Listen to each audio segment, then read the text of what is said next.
nesimato, bet pačiai bus drąsiau. Taigi, laba diena visiems. Dėkoju pirmiausia organizatoriams už sudarytą galimybę pristatyti garbingai auditorijai gal kažkiek neįprastus dalykus. Kalbėsiu apie laisvės atėmimo vietų įstaigas, kadangi esu tos sistemos atstovė. Mano pranešimas bus toks daugiau pažintinis, tarkim pažintinė ekskursija, kad galėtume suvokti, apie kokią visuomenę mes kalbame. Todėl pačioj pradžioj aš kalbėsiu visiškai ne apie medicininius dalykus, o šiek tiek tokių keletą sakinių jums bendram supratimui apie bausmių vykdymo sistemą. Rytinėje sveikinimo kalboje Teisingumo viceministras šiek tiek užsiminė apie tai. Dabar gal šiek tiek aš tiesiog pailiustruosiu jo kai kurias mintis išsakytas tikslesniais skaičiais ir tai bus mano pranešimo esmė. Taigi, visuomenės dalelė, apie kurią mes kalbame. Iš viso bausmių vykdymo sistemoje, tarkim, globojamais asmenimis yra apie 19 tūkstančių. Tačiau tai, apie ką aš kalbėsiu, yra apie 9 tūkstančius. Maždaug tiek yra asmenų atliekančių laisvės atėmimo bausmę ir yra įkalinti. Antroji dalis yra mūsų globojami probacijos tarnybose. Tai yra piliečiai, kurių tam tikros teisės yra šiek tiek apribotos, bet jie gyvena mūsų visuomeniai. Bet mes jų sveikatos priežiūrą, mes turiu omeny laisvės atėmimo vietų gydytojai, jų sveikata nesirūpinam, jų sveikata rūpinatės jūs visi. Taigi, kalbėsiu apie 11 įkalinimo įstaigų. Tai yra 4 tardymo izoliatoriai, 8 pataisos namai ir laisvės atėmimo vietų ligoninė, kur yra teikiamos stacionarinės paslaugos laisvės atėmimo bausmę atliekantiems asmenims. Taigi, Liepos 31 dieną bausmių vykdymo sistemoje laisvės atėmimo vietose buvo 8923 asmenys. Gaila, kad šitoj skaidruolėje jūs nelabai turbūt matote, bet čia yra parodytas kontingento kintamumas. Tarkim, 2012 metais turėjom beveik 10 tūkstančių, dabar yra mažėjimas, aišku, tai priklauso nuo įstatymų. Kai yra pakoreguojami įstatymai, pavyzdžiui, bausmių vykdymo kodeksas keičiasi, sumažėja, vyksta amnestija ir panašiai, ir tas kontingentas kinta. Pagrindinė žmonių grupė tai yra jauni vyrai, maždaug nuo 20 metų iki 40. Jie sudaro pagrindinę mūsų globotinių dalį. Kiek jie pas mus užsibūna?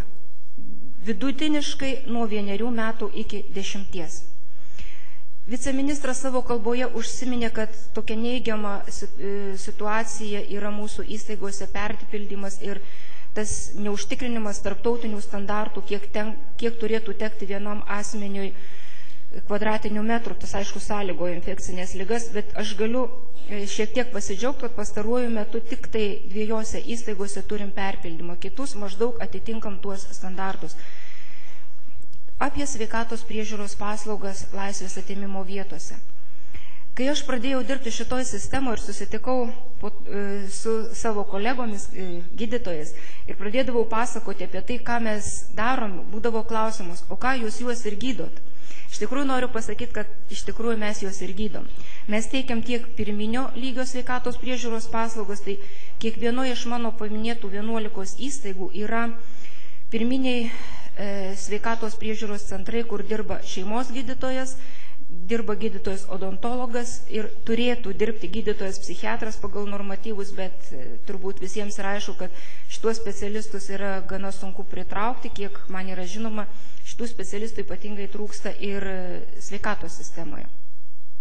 Antrinio lygio paslaugos yra teikiamos, kaip minėjau, ligoninėje ir tretinis lygis yra teikiama universitetinėse ligoninėse. Reikalingas konsultacijas mūsų pacientai irgi gauna, jie yra konvojuojami į viešasias įstaigas. Ir kas dirba universitetinėse ligoninėse, turbūt su mūsų pacientais gan dažnai susidurėt.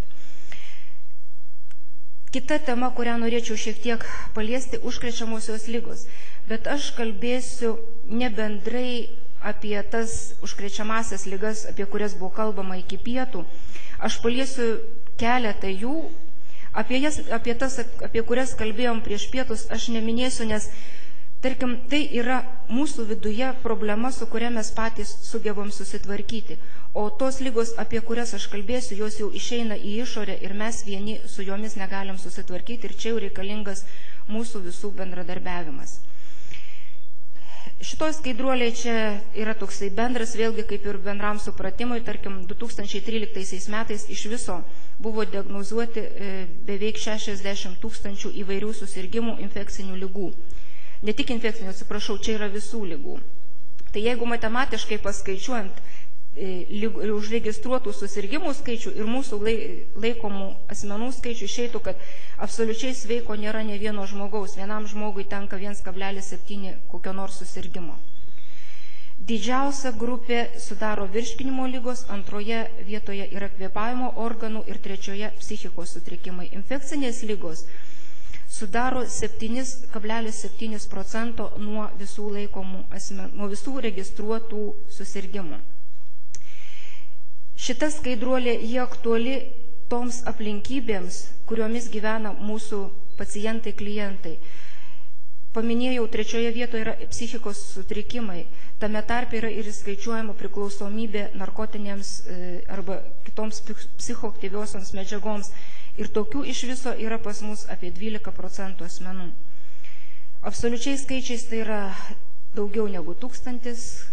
Įvairiais metais keičiasi, varijuoja, paskutiniai metai šiek tiek mažėjimas yra, bet čia mažėjimas galbūt yra ne tiek dėl pačių tų susirgimo populiarumo, bet dėl diagnostikos problemų, nes, kaip minėjau, psichiatrai yra mūsų sistemoje, galima juos įrašyti į raudonąją knygą.